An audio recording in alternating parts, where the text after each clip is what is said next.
Di sini saya akan membahas 4 pertanyaan mengenai perkawinan dalam tradisi Katolik. Perkenalkan, nama saya Elisa Christine dari 12 IPA 2, absen 10. Pertanyaan pertama, mengapa tradisi perkawinan secara tradisional masih dipertahankan sampai sekarang? Karena menurut artikel www.grid.id terdapat 4 alasan mengenai perkawinan dengan adat tradisional masih digandrungi oleh masyarakat. Di antaranya karena Indonesia kaya akan tradisi sehingga kita harus melestarikannya.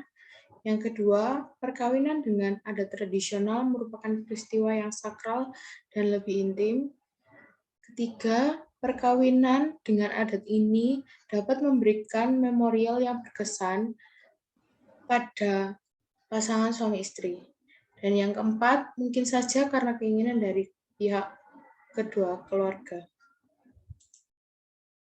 Pertanyaan yang kedua, apakah diperbolehkan pacaran berbeda agama? Menurut pendapat saya pribadi, pacaran dengan beda agama itu tidak masalah selama pacaran tidak saling mengganggu, dan masih toleransi satu sama lain. Namun, menurut artikel www.hukumonline.com, apabila hubungan berpacaran itu berlanjut hingga ke jenjang perkawinan, maka ada kemungkinan akan menimbulkan masalah-masalah hukum di dalamnya. Seperti misalnya masalah keabsahan pernikahan beda agama, status anak, perceraian, dan sebagainya. Maka tidak disarankan untuk berpacaran beda agama. Karena menurut Pasal 2 Ayat 1 Undang-Undang Nomor 1 Tahun 1974 tentang perkawinan atau UU Perkawinan mengatakan bahwa perkawinan adalah sah apabila dilakukan menurut hukum masing-masing, agamanya, dan kepercayaannya. Lebih lanjut, dalam Pasal 8 huruf F UU Perkawinan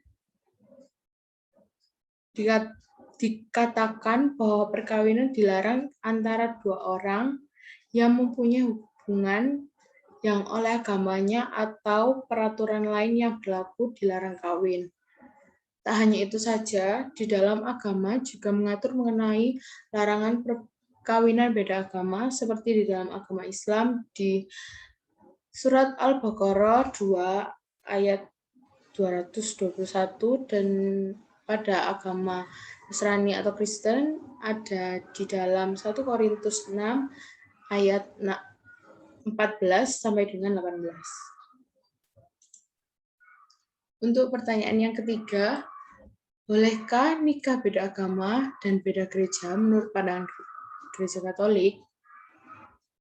Menurut artikel parokijetis.com, pernikahan campur dibedakan menjadi 2, yakni pernikahan beda agama dan pernikahan beda gereja.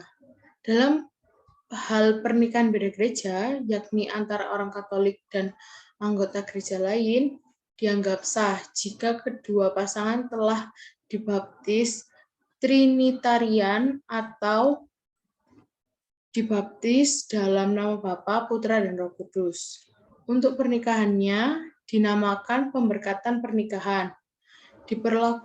Diperlukan izin dari otoritas gereja yang berwenang. Dalam hal ini, uskup atau yang ditunjuk olehnya. Pernikahan beda gereja sah jika dilakukan di hadapan imam dan 2 saksi. Sedangkan pernikahan beda agama, yakni orang Katolik dengan non-Katolik atau Kristen, termasuk mereka yang mengikuti aliran kepercayaan dan juga yang menyatakan tidak beragama, dimungkinkan adanya dispensasi setelah memenuhi beberapa persyaratan.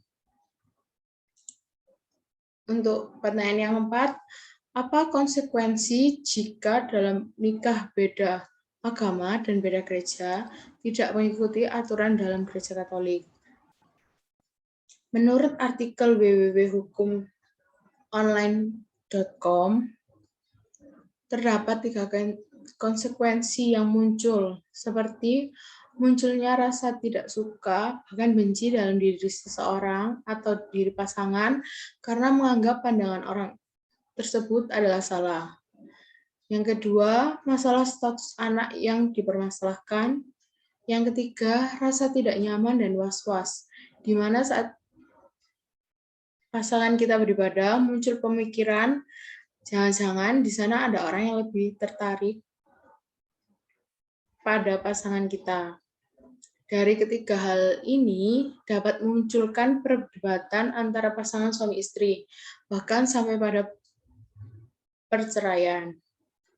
Demikian dari saya. Terima kasih dan Tuhan Yesus memberkati.